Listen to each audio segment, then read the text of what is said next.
Good morning students. So ఈరోజు మనం ఒక సక్సెస్ స్టోరీ గురించి చెప్పుకుందాం. సో ఈ స్టోరీ ఎవరి గురించి చెప్తున్నామంటే శుభం గుప్తా అనే వ్యక్తి గురించి. సో అతను వాళ్ళ ఫాదర్ టెక్స్టైల్ బిజినెస్ చేసేవాడు. సో మంచి ఆదాయం వచ్చేది.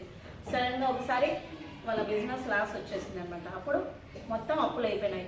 ₹1,00,00,000 దాకా అప్పు వచ్చింది. సో అబ్బాయి ముందు లగ్జరీగా ఎంజాయ్ చేసేవాడు. తర్వాత వాళ్ళ ఫాదర్కి ఎప్పుడైతే బిజినెస్లో లాస్ వచ్చిందో అప్పుడు ఇంకా ఏం చేశాడు, అప్పటితో స్టడీస్ స్టార్ట్ చేసేసాడు. తర్వాత బీటెక్ చేసే అబ్బాయి ఇంకా వాళ్ళ ఫాదర్కి అప్పులు కావడం వల్ల ఎక్కువ బర్డెన్ అవుతుంది అనేసి డిగ్రీలో జాయిన్ అయినాడు బీకామ్లో. అప్పుడు కూడా ఫీజు కట్టడానికి కూడా డబ్బులు ఉండేవి కాదు. అప్పుడు ఏం చేస్తారంటే వాళ్ళ ఫ్రెండ్స్ని అడిగేవాళ్ళు. ముందు రిచ్గా ఉన్నారు కదా, అప్పుడు అందరి కోసం బాగా డబ్బులు ఖర్చు పెట్టేవాడు. తర్వాత వాళ్ళ ఫ్రెండ్స్ని అడిగినాడు, సో ఫీజు కట్టడానికి డబ్బులు లేదు ఇస్తారా అని. కానీ ఒక్కరు కూడా హెల్ప్ చేయలేదు. గుర్తు పెట్టుకోండి, ఈ సిచ్యువేషన్ అనేది చాలా మంది జీవితాల్లో జరుగుతుంది. ఉన్నప్పుడు ఎంజాయ్ చేస్తాం, లేనప్పుడు ఎవరైనా హెల్ప్ అడిగితే మన కోసం ఎవరు హెల్ప్ చేయరు. కాబట్టి గుర్తు పెట్టుకొని ఉన్న డబ్బులు సేవింగ్ చేయడం నేర్చుకోవాలి.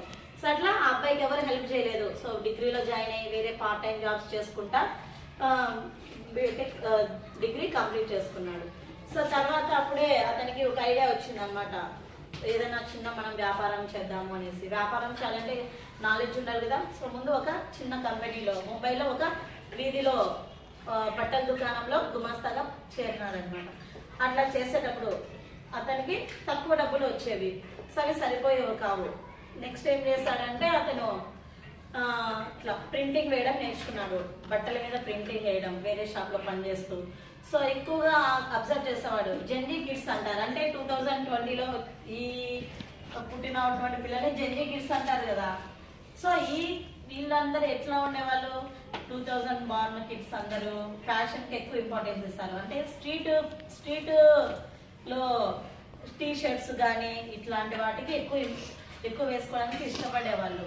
టీ షర్ట్స్ వేసుకోవడము, జీన్స్ ఇట్లాంటివి. సో అందరూ బ్రాండెడ్ దుస్తులే కాకుండా వీధులలో దొరికే బట్టలకు కూడా ఎక్కువ ఇంపార్టెన్స్ ఇచ్చేవాళ్ళు. సో అది బిజినెస్గా చేస్తే బాగుంటుంది కదా అని ఒక ఐడియా వచ్చింది అనమాట. సో ఐడియా వస్తానే వెంటనే ఇంప్లిమెంట్ చేయాలనుకున్నాడు. అతని దగ్గర డబ్బులు లేవు. సో ఇద్దరు ఎంప్లాయీస్తో స్టార్ట్ చేసినాడు. సో వాళ్ళ ఇంట్లోనే స్టార్ట్ చేసినాడు. వాళ్ళ నాన్న హెల్ప్తో. వాళ్ళ నాన్న కూడా ఆల్రెడీ టెక్స్టైల్ బిజినెస్ కదా. సో ఈ అబ్బాయి అట్లా టీ షర్ట్స్ ఇవన్నీ తయారు చేసి, tops, baby tees, loose tops అనే టీ షర్ట్స్, అలాంటి టైప్స్, హుడీస్ అలాంటివండి. సో అలాంటివన్నీ కూడా తయారు చేయడం మొదలు పెట్టినాడు. ప్రింటింగ్ చేయడం ఇవన్నీ. సో అప్పుడు కొంచెం ఆదాయం వచ్చేది. సో అది సడన్గా లాక్డౌన్ టైంలో ఆ బిజినెస్ కూడా స్టాప్ అయిపోయింది. సో ఆ బిజినెస్ స్టార్ట్ చేయడానికి కూడా వాళ్ళమ్మ నగలు అమ్మి ఇచ్చింది అనమాట డబ్బులు. గుర్తుపెట్టుకోండి, మీకు ఏదైనా కష్టం వచ్చినప్పుడు మొదట హెల్ప్ చేసేది ఎవరు? అమ్మ వాళ్ళు, అమ్మ నాన్న. అంటే పేరెంట్స్ మాత్రమే సపోర్ట్ చేస్తారు. కాబట్టి పేరెంట్స్ ని ఎప్పుడు నిర్లక్ష్యం చేయొద్దు. సో ఆ టైంలో కూడా అతనికి వ్యాపారం చేయడానికి వాళ్ళమ్మ నగలు ఇచ్చేసి ఆ డబ్బులు ఇచ్చింది. దాంతో ఇద్దరితో బిజినెస్ స్టార్ట్ చేస్తున్నారు. స్టార్ట్అప్ కంపెనీ అంటారు చిన్న బిజినెస్ కంపెనీని. సో కానీ ఎప్పుడు సడన్ గా 2020 అనమాట, అప్పుడు లాక్డౌన్ వచ్చేసింది. అన్ని బిజినెస్ క్లోజెస్ అయిపోయాయి. తర్వాత ఏం చేయాలి, మళ్ళీ లాక్డౌన్ ఎత్తేసిన తర్వాత వెంటనే మళ్ళీ ఇట్లా ప్రింటింగ్. అంటే ఈసారి బ్యాంకర్స్ అనేసి ఒకటి ఉందన్నమాట షాపు. బ్యాంకర్స్ కార్నర్ అనేది ఒక క్లాస్ స్టోర్ స్టార్ట్ చేస్తున్నాడు అనమాట.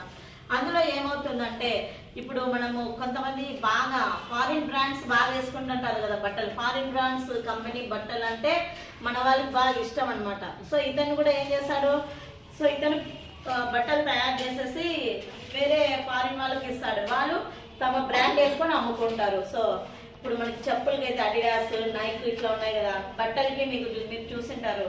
సో మంచి మంచి కంపెనీస్ అనేవి ఉంటాయి, బ్రాండెడ్ లెనిన్ బట్టలు. సో ఇట్లా కంపెనీస్ ఉంటాయి కదా.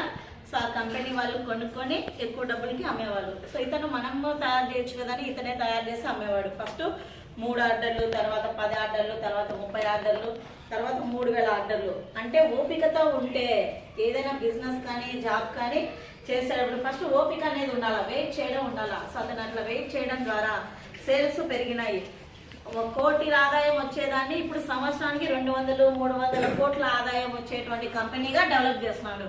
బ్యాంకర్స్ కార్నర్ అనే బ్రాండ్తో బట్టల షాప్ని ఓపెన్ చేస్తున్నాడు.